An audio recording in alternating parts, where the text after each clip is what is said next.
And it also projects that by 2015, 800 million people are expected to lack access to improved water supply. Let me go to the next slide. Now, in Rio Plus 20, a document was approved and accepted by all the governments who participated over there. This is called The Future We Want. It's a 51-page document. And the very fact that this was agreed on, I think, is a major achievement. Of course, a lot of people who criticize it will tell you that this is something that is a wish list of things to do, but it doesn't really specify actions that need to be taken. So the point I'd like to make is there is a lot of work to be done. I think The Future We Want as a document is only a comprehensive basis for taking action. It is now for countries and governments and other stakeholders to take action. Now, what it said over here is we recognize that there is a need for global, integrated, and scientifically based information on sustainable development. So I'd like to emphasize the fact that sustainable development will have to be driven by knowledge. And here, let me quote Einstein, who very rightly said, problems can't be solved with the level of awareness that created them. So if we have caused problems in the past because we didn't know what the consequences would be of our actions, it's time to change it, and change it on the basis of knowledge which is available. Next slide, please. It also says that we recognize that fundamental changes in the way societies consume and produce are indispensable for achieving global sustainable development. And this is something which I hope the people and the leadership of Penang would keep in mind, because ultimately, I mean, as the Honorable Chief Minister reminded us, an example of the ownership of cars is something that doesn't necessarily translate into consumption of transportation provided by cars. You could possess a car, but if you had options by which you could use public transport, other forms of more efficient transport, then you would keep the car in your garage. You could use it for recreation and other purposes, but won't necessarily be forced to use it for commuting to work every day, as an example. So I think what we really need to do is to look at the whole issue of sustainable production and consumption. Next. Countries reaffirm, and this is also part of the same document, the commitments they have made to phase out harmful and inefficient fossil fuel subsidies that encourage wasteful consumption and undermine sustainable development. There are huge subsidies on fuels all over the world, and these are basically ensuring that we continue to use fossil fuels far more than is optimal. And these also ensure that we don't develop substitutes, because the subsidies militate against the development of options and substitutes. Next slide. And finally, this is something which I believe is very important. We acknowledge that green economy, in the context of sustainable development and poverty eradication, will enhance our ability to manage natural resources sustainably and with lower negative environmental impacts, increase resource efficiency and reduce waste. And therefore, I think the world has to move towards, you could call it resource efficient growth, you could call it a green economy or whatever. But basically, we have to make sure that in whatever we do, the environment is protected, the natural resources that we consume are done in a manner that is efficient. And here, let me turn to the next slide. I think Asia has to be in the lead. Now, everybody says the 21st century will belong to Asia. It certainly will belong to Asia if we are able to lead in setting a pattern of development that is sustainable. We cannot lead if we are going to follow exactly what the rest of the world has done, because that's not leadership. Leadership involves a change in direction. Leadership involves a universal responsibility. I mean, that's something that is a given. And therefore, if you look at this table, the reality is, understandably so, that between 1985 and 2005, the consumption of resources, in fact, so much so that it has more or less doubled. In 85, the Asian extraction, if you treat 100 as the index, was 100 in 85, but it was 197 in 2005. So Asia is now accounting for a substantial share of resources that are extracted and utilized.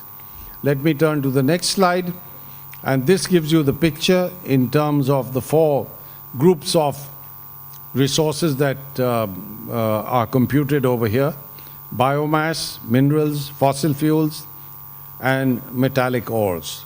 Now, you can see how growth has taken place in this period of 20 years. And this also means that the human footprint on these resources, as far as Asia is concerned, has doubled in size. And we need to consider whether this is the right way to go. Or are there means by which we can moderate and temper this enormous burden that we're imposing on resources all over the world? And here I will have to relate my favorite anecdote, again relating to Gandhiji. Gandhi was asked, would you not want India to reach the same level of prosperity as Britain? And his answer was, it took Britain to use half the resources of this planet to reach its level of prosperity. He said, how many planets would a country like India require? So, you see, if our footprint is going to grow to a size where it's going to cover not only this Earth, but many other planets in the solar system, then I think we are asking for trouble. And this reminds me of another little joke. You know, there were two planets crossing the universe, one versus the other, and they decided to have a little chat while they were crossing. So this one planet asked the other, how is the universe? So the other planet says, well, the universe is all right, but I'm a little worried about this planet called Earth. He says, why are you worried? He said, well, everything is fine here except that there's a species called human beings which are the source of the trouble. So this guy was very wise. He said, don't worry, they're not going to last very long. So I think that's where we are, all right? Let's go to the next slide on this happy note. If you look at material consumption and CO2 emissions, and these are absolute numbers, then you look at some of the countries in Asia, and clearly there's a huge disparity. Now, this disparity is there because of economic differences, because of population differences, but it just gives you a picture of where we are going and how we are heading towards a resource-intensive pattern of development. Let's go to the next slide. This gives you the picture in terms of per capita CO2 emissions, material consumption, and you can see the trend is more or less similar. Of course, there are different countries at various stages of development, but what we really need is a break from this particular pattern and to see that we bend this curve downwards so that countries can grow and develop, but at the same time not consume as much resources and not account for as much CO2 emissions as this pattern will indicate. I'll go to the next slide. Now, here is something that we need to be deeply concerned about, and this is the problem of climate change. A very important part of what I would call unsustainable development is human-induced or anthropogenic climate change. And this has happened simply because we have altered the concentration of gases in the Earth's atmosphere. Before industrialization, we had 280 parts per million of carbon dioxide in the atmosphere. Today, it's inching close to 400. But that's not the only gas that we are responsible for having added to the greenhouse gases in the atmosphere. There are other gases as well. But what is important is that if you were to look at a geological time frame, then 125,000 years ago, the polar regions were significantly warmer than the present for an extended period.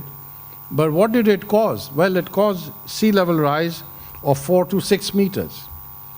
And as a result, the geography of this planet was totally different. And if we continue on the current path that we are on, there is the possibility that you could get, let's say on account of collapse of the West Antarctic ice sheet or the ice sheet in Greenland, you could easily get sea level rise of several meters. And that will certainly wipe out several regions which are low-lying. These could be small island states, low coastal areas.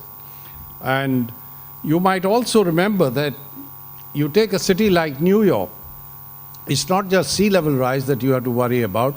There's also a lot of subsidence which is taking place, because in a number of coastal cities, you've got areas which have been reclaimed that are not quite as firm as naturally formed bodies of land.